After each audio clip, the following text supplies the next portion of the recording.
بسم اللہ الرحمن الرحیم۔ السلام علیکم ناظرین۔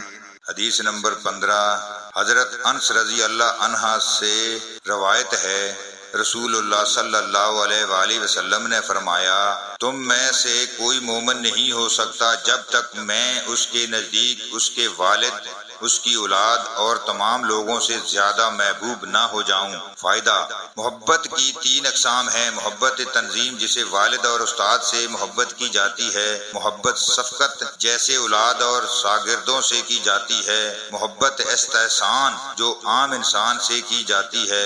رسول اللہ صلی اللہ علیہ وآلہ وسلم نے اس حدیث میں تمام اصناف محبت کو منع کر دیا ہے کہ اس وقت تک ایمان کی تعمیل نہیں ہوگی جب تک ان تمام اقسام سے زیادہ مجھ سے محبت نہ ہو۔ باب نمبر 9 ایمان کی مٹھاس کا بیان۔ حدیث نمبر 16 حضرت انس رضی اللہ عنہ سے روایت ہے، وہ نبی اکرم صلی اللہ علیہ وآلہ وسلم سے بیان کرتے ہیں، آپ نے فرمایا، 3 خصلتیں ایسی ہیں کہ جس میں یہ پیدا ہو جائیں اس نے ایمان کی شیرنی کو پا لیا۔ ایک یہ کہ اللہ اور اس کا رسول اس کے نزدیک باقی تمام چیزوں سے زیادہ محبوب ہوں، اور جس شخص سے بھی محبت رکھے اللہ کی رضا کے لیے محبت رکھے، اور وہ کفر میں لوٹ جانے کو ایسا برا خیال کرے جیسا کہ آگ میں گرائے جانے کو برا سمجھا جاتا ہے۔ باب نمبر 10 انصار کی محبت ایمان کی نشانی ہے۔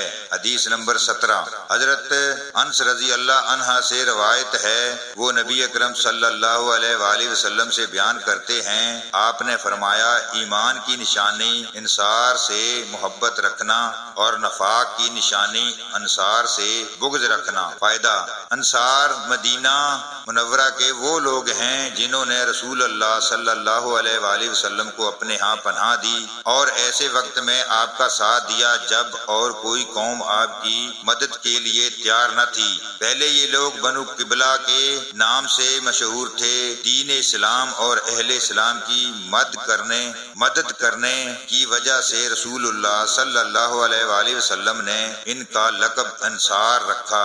اس حدیث میں انصار سے آپ کے مددگار اور معاون کی حیثیت سے محبت کرنا مراد ہے۔ شخصی طور پر کسی سے اختلاف اور جھگڑا اس محبت کے منافی ہے۔ ہمارے اس چینل کو سبسکرائب کریں اور بیل آئیکن پر کلک کریں تاکہ آنے والی تمام ویڈیو کا نوٹیفیکیشن آپ کو ملتا رہے۔